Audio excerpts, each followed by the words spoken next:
Darren Caldwell had everything: wealth, power, and a name that commanded respect. He lived in a sprawling estate on the outskirts of the city, drove cars that turned heads, and built a multi-million-dollar empire. But none of it mattered anymore. Not since the day he lost his only son, Alex, 5 years ago in a tragic accident. Since that moment, Darren had become a ghost of himself, burying his grief under endless work. The pain never faded, only dulled beneath the weight of time. Every Sunday, without fail, Darren visited Alex's grave in the quiet, tree-lined cemetery on the city's edge. It was the only place where he allowed himself to feel anything real. One particular Sunday, as he approached the headstone, bouquet of white lilies in hand, Alex's favorite, he noticed something unusual. A young boy, no older than 10, sat cross-legged in front of the grave, his small fingers tracing the name etched into the stone. His clothes were tattered, his face smudged with dirt, and his hair a tangled mess. He looked like he had been living on the streets for a long time. Darren's heart clenched at the sight, but his instincts sharpened with suspicion. This was private property, a secluded place strangers didn't just wander in. Clearing his throat, Darren spoke, his voice firm but laced with curiosity. "Hey, kid, what are you doing here?" The boy startled, his head snapping up, eyes wide with something between fear and defiance. For a moment, they just stared at each other. Darren, tall and imposing in his tailored suit, and the boy, small, fragile, yet holding himself with an eerie resilience. Then, without a word, the boy scrambled to his feet and bolted, disappearing into the denser woods that bordered the cemetery. Darren stood frozen, his grip tightening on the flowers, his heart pounding not from the suddenness of the moment, but from the strange, lingering feeling that he had seen that boy before. That night, sleep was impossible. The boy's face haunted him, his thin frame, his messy hair, the way he had looked at Darren with those piercing eyes. There was something unsettling about him, something Darren couldn't place. He spent hours lying awake, his mind circling the same question. Who was he? And why had he been at Alex's grave? By morning, Darren knew he needed answers. Picking up his phone, he dialed up his phone. He rarely used these days. "Jesse, I need you to find someone for me," he said, his voice steady. Jesse Thornton was his private investigator, a man who had helped him discreetly handle many matters over the years. A boy, about 10 years old. "He was at my son's grave yesterday. Find out who he is and where he came from." Jesse didn't ask questions, he simply nodded and got to work. Days passed and Darren grew restless, unable to focus on anything else. The image of that boy sitting by Alex's grave consumed his thoughts. He barely ate, barely spoke to his employees, his mind always circling the mystery. What was it about this kid that unsettled him so much? And why had he run the moment Darren confronted him? The sense of urgency inside him grew stronger with each passing day. Jesse was efficient and thorough, combing through security footage from the cemetery, interviewing nearby residents, and checking with local shelters and schools. But Ethan and his mother had no official records, no paper trail. Whoever they were, they didn't want to be found. That only made Darren more determined. The more he learned, the more convinced he became that this wasn't just some random encounter. After nearly a week of digging, Jesse called Darren with an update. "I found him," he said, his tone grave. Darren felt his pulse quicken. "His name is Ethan Carter. He's been living on the streets with his mother, Claire. They've been moving from place to place, staying off the grid." Jesse hesitated before adding, "And Darren, Ethan been visiting Alex's grave for months." A chill ran down Darren's spine. "Months," he repeated, gripping the phone tighter. "You're telling me this kid has been going there regularly?" "And I never noticed," Jesse sighed. "Yeah. I talked to a caretaker who recognized him. Said the kid never stays long, but he always comes back." Darren's mind reeled, the weight of those words pressing down on him. This wasn't a coincidence, it was something more. "Where are they now?" Darren asked, his voice sharp with urgency. "They're staying in an abandoned warehouse on the east side of the city," Jesse replied. "It's not a safe place. If you're going there, I'd advise caution." Darren didn't hesitate. He grabbed his coat, his keys, and walked straight to his car. His mind was a storm of questions. Why had Ethan been visiting Alex's grave? What connection could a homeless boy possibly have to his son? And why had Claire been hiding all this time? The warehouse was in one of the roughest parts of the city. The building was crumbling, its windows shattered, its walls covered in graffiti. The air was thick with the smell of damp concrete and decay. Darren stepped inside cautiously, his expensive shoes crunching against broken glass. He scanned the darkness, his heartbeat quickening. "Hello." His voice echoed through the empty space. "Is anyone here?" Silence. Then a soft shuffle from the shadows. A small figure emerged. Ethan. He looked even smaller up close, his clothes hanging loosely on his thin frame. His eyes locked onto Darren's, filled with both fear and defiance. "Who are you?" Ethan asked, his voice barely above a whisper. Darren took a step forward, careful not to startle him. "I'm Darren Caldwell," he said, his tone gentler than before. "Alex was my son. I saw you at his grave. Can you tell me why you were there?" Ethan hesitated, glancing over his shoulder. Then, before he could answer, another voice cut through the darkness. "Ethan, get away from him." A woman stepped into the dim light. She was thin, her face lined with hardship, but her eyes burned with protective intensity. "Claire." Darren turned to face her, his own expression unreadable. "I don't want to cause any trouble," he said. "I just need to understand, what does my son have to do with you?" Claire's body tensed, her fists clenched at her sides. "We didn't mean to intrude," she said, her voice steady but cautious. "We just needed a place to remember." Darren frowned. "Remember what?" Claire swallowed hard, looking down at Ethan, before meeting Darren's gaze. For a moment, she seemed to struggle with something, then, finally, she spoke. "Alex was Ethan's brother." The words hit Darren like a punch to the gut. He staggered back, his mind reeling. "What are you talking about?" His voice was sharp, almost accusing. "Alex was my only son. He didn't have any siblings." Claire's eyes filled with tears. "He didn't know," she whispered. "I was pregnant when he died. I never got the chance to tell him." Darren's world tilted. He turned to Ethan, really looking at him now. And suddenly he saw it, the shape of his face, the familiar blue eyes. The resemblance was undeniable. Ethan wasn't just some boy from the streets. He was his grandson. Darren stood frozen, his breath catching in his throat as Claire's words echoed in his mind. His son had a brother. He had a grandson, and he had never known. The weight of the revelation pressed down on him like a crushing force. His entire world had just shifted, and he wasn't sure if he could trust the ground beneath his feet. He looked at Ethan again, this time seeing Alex in him, the same piercing blue eyes, the same sharp jawline, even the way he held himself with quiet strength. But instead of living a life of comfort and security, this boy had been surviving on the streets. "Why didn't you tell me?" Darren finally managed to say, his voice rough in emotion. Claire clenched her fists, her expression a mixture of anger and sorrow. "Because you wouldn't have believed me," she said bluntly. "You were so distant even before Alex died. You buried yourself in work, in money, in everything but your own son. I thought if I came to you after he was gone, you'd think I was just some woman trying to take advantage of your grief." Darren flinched at her words, knowing deep down she wasn't wrong. He had been distant, too consumed by his empire to see what really mattered. And because of that, his own flesh and blood had been living in squalor. Ethan stood between them, his small body tense, his eyes flicking back and forth as if trying to understand everything. "Were you really my grandpa?" His voice was small, uncertain, filled with something Darren couldn't quite place hope. Darren knelt down so they were eye level, his heart pounding in his chest. "Yes, Ethan," he said softly. "I am, and I'm so sorry I didn't know about you sooner." Ethan studied him for a long moment, then nodded, as if accepting the truth in Darren's words. But then he asked, "Are you going to help us now?" Something inside Darren shattered.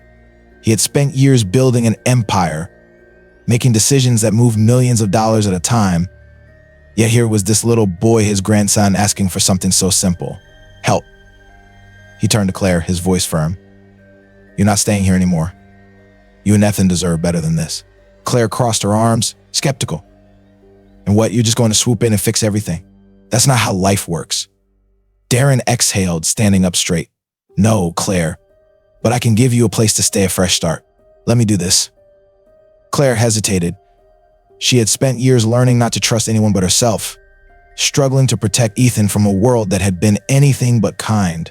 But there was something in Darren's voice, something real, that made her pause. After a long silence, she finally nodded. "All right," she said quietly. "But I'm not taking your money. I just want Ethan to have a chance at a normal life." Darren met her gaze and nodded. "Then that's exactly what we'll do." The next day, Darren made arrangements for Claire and Ethan to move into a small but comfortable apartment in a safe neighborhood near his own home. He hired a tutor for Ethan, ensuring he could catch up on the education he had missed. He even connected Claire with a job at one of his companies, something stable, something that didn't require her to keep running. But more importantly, Darren made time for them. He didn't just throw money at the problem, he became part of their lives. At first, Claire remained cautious, keeping her guard up, watching Darren closely. She didn't fully trust him yet, after all, where had he been all these years? But Ethan thrived. He loved having a real home, a real bed, and for the first time in his life, he wasn't worried about where his next meal would come from. He soaked up every moment with his grandfather, eager to learn about the father he had never met. One evening, as they sat in Darren's living room, Ethan looked up at him, his eyes filled with curiosity. "Grandpa, can you tell me about my dad?" Darren felt his throat tighten, but he forced himself to smile. "Of course," he said, his voice thick with emotion. And so he began to tell Ethan stories about Alex's laughter, his kindness, his dreams. Claire sat silently, listening, her own eyes glistening with unshed tears. For the first time in years, they weren't just grieving Alex, they were celebrating him. But not everything was easy. Claire still struggled to trust Darren completely. She had spent too long depending on herself to believe that someone like Darren Caldwell, a billionaire, a man who had ignored his own son for years, could suddenly change. One night after Ethan had gone to bed, she finally voiced her concerns. "I appreciate everything you've done," she admitted, arms crossed. "But what happens next? Are we just some project to you, something to ease your guilt?" Darren was taken aback, but didn't lash out. He had spent the past few weeks reflecting on his own failures, and he knew Claire had every right to doubt him. "This isn't about guilt," he said, his voice steady. "This is about family. Ethan is my grandson. You are his mother. That makes you both my family, and I'm not walking away from that. Not now. Not ever." Claire studied him for a long moment before finally nodding. "We'll see," she said quietly. "Trust isn't built overnight." As weeks passed, the walls began to crumble. Claire softened, letting Darren in a little more each day. And Ethan, he flourished. He excelled in school, made friends, and even joined a soccer team. Darren made it a point to attend every game, cheering louder than anyone in the stands. After one particularly exciting match, Ethan ran up to him, beaming. "Did you see my goal, Grandpa?" Darren grinned, ruffling the boy's hair. "I did. You were amazing out there. Your dad would have been so proud." Ethan's smile faltered for a moment before he asked softly, "Do you think he can see us?" Darren's chest tightened, but he forced a reassuring smile. "I think he's watching over us," he said, his voice thick with emotion. "And I think he's really, really proud." Ethan nodded, satisfied with the answer, then ran off to celebrate with his team. Darren exhaled, watching him, knowing that no amount of money could ever replace this. One day, Ethan came to Darren with a serious look on his face. "Grandpa, can we visit Dad's grave together?" The request caught Darren off guard, but after a moment he nodded. "Of course, kid. I think that's a great idea." That Sunday, Darren, Claire, and Ethan returned to the cemetery together. Ethan carried a drawing he had made, a picture of himself, Claire, and Darren standing under a bright blue sky. "Hi, Dad," Ethan whispered as he placed the drawing by the headstone. "I wish I could have met you, but Grandpa's been telling me all about you. I hope I make you proud." Darren swallowed hard, blinking back tears. He placed a hand on Ethan's shoulder and said, "He would be proud, Ethan. So proud." Claire stepped forward, placing a hand on the headstone, her eyes glistening. "Alex," she whispered, "I wish you could see how much your son has grown. He's incredible.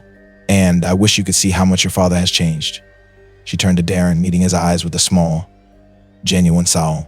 "I think you'd be proud of him too." Darren's breath caught at her words, a lump forming in his throat. He had spent years carrying the weight of regret, but standing there with Ethan and Claire, he felt something shift. For the first time, he wasn't just visiting Alex's grave out of guilt. He was honoring him by building a future for the family Alex had left behind. As they walked back to the car, Ethan reached for Darren's hand. "Grandpa," he said, "do you think Dad can hear us when we talk to him?" Darren smiled down at him, squeezing his hand. "I think he hears every word, kiddo." Ethan nodded, looking up at the sky. "Then I'm going to talk to him every day so he knows I'm okay." Darren felt his heart swell with love. "That's a great idea, Ethan. He'd love that." As weeks turned into months, Darren, Claire, and Ethan settled into a rhythm that felt more like family. The once lonely billionaire now found himself enjoying the simplest moments, making breakfast with Ethan, helping him with homework, even just sitting on the couch and watching cartoons together. For the first time in years, Darren Caldwell felt a kind of fulfillment that no amount of money had ever given him. He had spent his entire life chasing wealth, but now he understood that family was the real fortune. Claire, however, was still cautious. She had been independent for so long, trusting no one but herself, and the idea of relying on Darren made her uneasy. She appreciated everything he had done, but a small voice in the back of her mind whispered, what if he changes his mind? What if he walks away? One evening after Ethan had gone to bed, she finally voiced her fears. Darren, I need to ask you something, she said, crossing her arms. Are we just something temporary to you? A way to ease your guilt? Joe. Darren looked at her, his expression soft but serious. He had known this conversation was coming, and he was ready for it.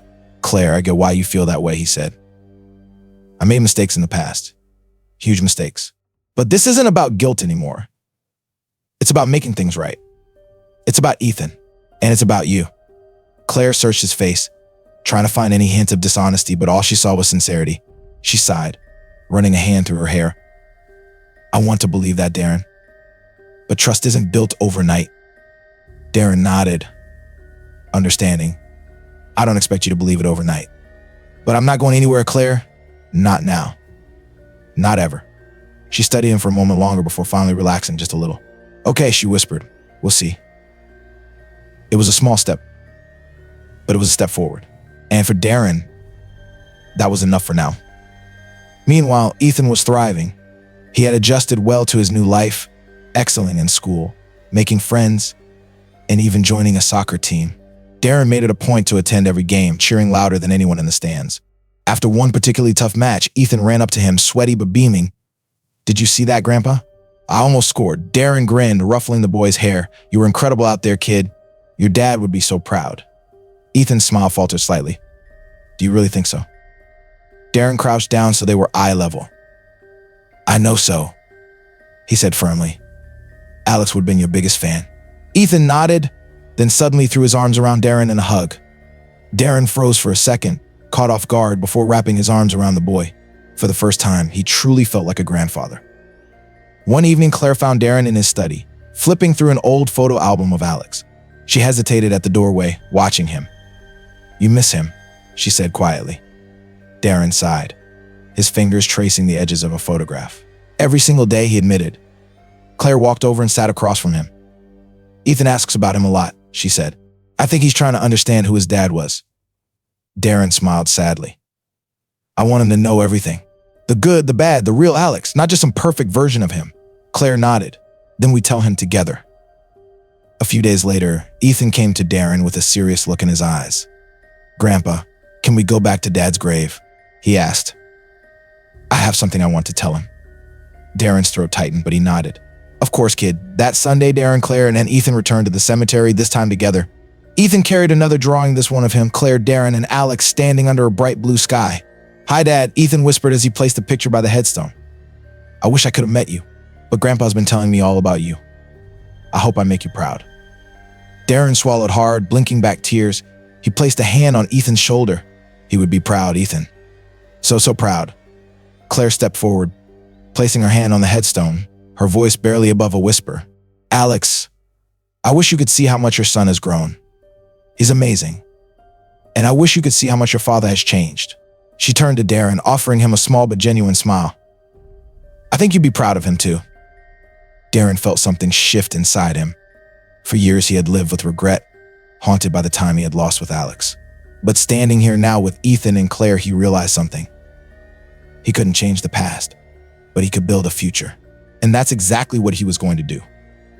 As they walked back to the car, Ethan reached for Darren's hand. Grandpa, he asked, do you think Dad can hear us when we talk to him? Darren smiled down at him, squeezing his hand. I think he hears every word, kiddo. Ethan nodded, looking up at the sky. Then I'm going to talk to him every day so he knows I'm okay. Darren felt his heart swell with love. That's a great idea, Ethan. He'd love that. Months passed and the bond between them only grew stronger. Darren had sold his massive mansion, downsizing to a more modest home closer to Claire and Ethan. His priorities had shifted. He no longer cared about business meetings or boardroom deals. His family was his new legacy. One evening, As they sat together in Darren's new house, Claire looked at him thoughtfully. "I've been thinking," she said. "Ethan deserves stability. A real home. And I think we're ready for that." Darren's heart pounded. "Are you saying what I think you're saying?"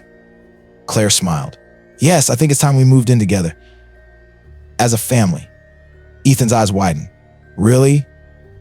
We're going to live together?" Darren laughed, his heart full. "If that's what you want, kid, then yes." Ethan grinned. "Can we get a dog too?" Darren chuckled. "You drive a hard bargain. What should we name him?" Ethan's face lit up.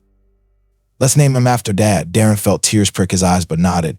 "That's a wonderful idea, Ethan. I think Alex would love that." The next few weeks were a whirlwind of activity. They found a house, a beautiful home with big backyard, just like Ethan wanted. On moving day, as they unpacked boxes and settled in, Darren looked around, realizing something. This wasn't just a house. This was a home. A place filled with laughter, warmth, and love. It was everything he had never known he needed. That night, as they sat in their new backyard under the stars, Ethan turned to Darren. "Grandpa," he said, "do you think Dad is happy right now?" Darren looked up at the sky, a smile tugging at his lips. "I think he is, Ethan. I think he's watching over us, and he's happy that we're together." Claire reached over, taking Darren's hand in hers. "Thank you," she whispered, "for giving us this chance, for giving Ethan the life he deserves." Darren squeezed her hand, his heart full for the first time in years. "No, Claire," he said. "Thank you for giving me a second chance." As they sat there watching the stars, Darren realized something.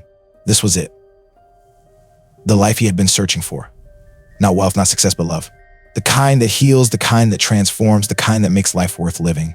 And for the first time in his life, Darren Caldwell felt truly finally home. Life has a way of teaching us what truly matters, often in the most unexpected ways. Darren Caldwell spent years chasing wealth, power, and success, thinking that those things would bring him happiness. But in the end, none of it compared to the love of a family he never knew he had. The greatest riches in life aren't found in bank accounts or boardrooms. They are found in the people we love, the connections we build, and the moments we cherish. Regret is a heavy burden, but it doesn't have to define you. Darren couldn't change the past, couldn't reclaim the time he lost with Alex, but he could choose to show up for Ethan and Claire. That's the real lesson. It's never too late to do the right thing. It's never too late to be present, to mend broken bonds, to love with all your heart. We often believe we have time to make amends, time to say the things we need to say, time to be there. But time is fleeting. If you have the chance to show love, do it today. Because at the end of the day, the greatest legacy you'll leave behind isn't your wealth, it's the love you gave and the lives you touched.